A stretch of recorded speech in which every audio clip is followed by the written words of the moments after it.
warahmatullahi wabarakatuh. Kembali lagi bersama Ustazah Dewi dan Ustazah Baitil dalam pelajaran tahsin. Nah, baik Ananda, kali ini kita akan membahas tentang hukum izhar. Nah, mengenai hukum izhar ini akan dijelaskan oleh Ustazah Dewi. Oke, baik Ananda.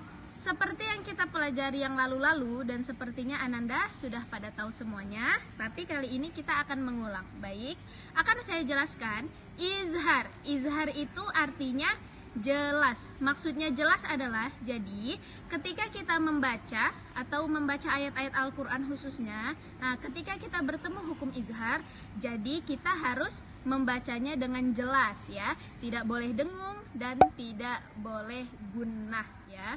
Dan tidak boleh samar-samar juga. Benar saya Betil? Betul sekali Ustazah Dewi. Oke, akan saya jelaskan. Hukum izhar adalah apabila ada nun sukun. Nun sukun itu adalah nun mati ya. Apabila ada nun sukun atau tanwin, ya, yang termasuk tanwin di sini ada fathatain, ada kasroh tain, dan ada domah tain atau yang lebih dikenal dengan an in un. Nah, baik.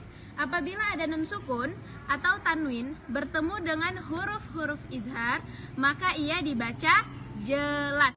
Baik Ananda, nah untuk huruf-huruf izhar Ustazah akan jelaskan satu persatu.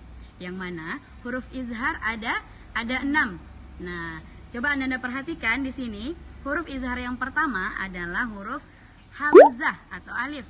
Nah, huruf hamzah atau alif, kemudian ada huruf H. Nah, ini H besar. Selanjutnya ada huruf ain. Huruf yang ketiga ada huruf ain. Kemudian huruf yang keempat ada huruf H. Nah, H kecil atau H pedas. Kemudian huruf yang kelima ada huruf sini. Coba perhatikan ya Nanda, huruf ghain. Huruf ghain. Kemudian huruf yang terakhir adalah huruf kha. Nah, itu saja huruf-huruf izhar, yaitu ada 6. Ada hamzah ha, ain ha, ghain kha. Kemudian selanjutnya Ustazah akan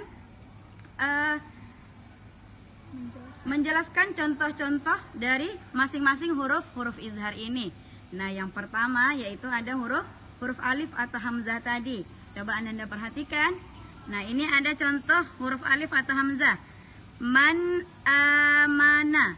Nah, di mana letak huruf izharnya? Di sini di garis bawah, sudah Ustazah garis bawahi, ada nun mati bertemu huruf alif atau hamzah.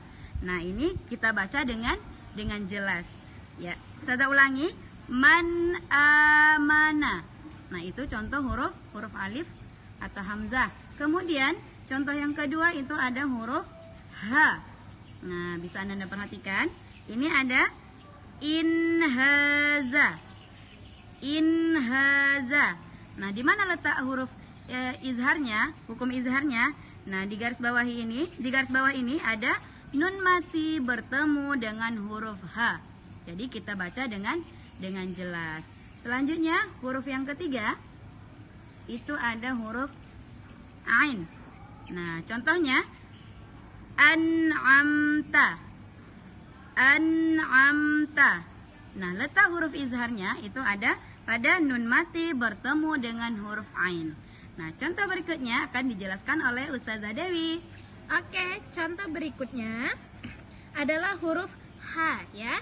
Silakan Ananda perhatikan. Nah, di sini sudah ada Ustazah garis bawahi. Jadi yang bergaris bawah adalah contoh dari izhar. Di sini ada aliman hakima. Nah, silakan perhatikan. Nah, tidak ada nun sukunnya Ustazah. Nah, tetapi kenapa tetap bisa izhar?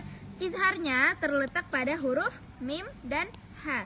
Lihat, harokat pada huruf mim itu adalah fathah tain. Seperti yang Ustazah jelaskan sebelumnya, syarat dari izhar adalah apabila ada nun sukun atau tanwin, dan fathah tain itu termasuk tanwin. Baik, di sini ada mim yang bertanwin kemudian bertemu dengan huruf H, atau setelah tanwin ada huruf H, maka dia dibaca jelas karena dia izhar. Ustazah baca ulang, aliman hakima ya. Dia itu izhar dan dibaca jelas tanpa dengung dan tanpa gunnah ya. Oke, huruf berikutnya adalah huruf gha ya. Gha juga termasuk dari huruf izhar. Maka ketika bertemu nun sukun atau tanwin yang setelahnya huruf gha, maka silakan Ananda baca jelas ya. Di sini ada contohnya min ghairi. Ya, Ustazah ulang. Min ghairi. Udah Ustazah garis bawah ya. Di sini ada nun sukun, setelahnya ada huruf gha. Maka silahkan Ananda baca dengan jelas. Baik, yang terakhir, contoh yang terakhir itu ada huruf kha ya. Huruf kha. Di sini ada contohnya min khasyah ya. Ada min khasyah. Udah Ustazah garis bawah. Di sini ada nun sukun, kemudian huruf setelahnya kha. Jadi, silakan dibaca dengan jelas. Min khasyah. Seperti itu ya Ananda. Ya, demikian penjelasan tentang hukum izhar. Semoga Ananda bisa memahami dan mengaplikasikannya ketika Ananda membaca Al-Quran. Ya, cukup sekian.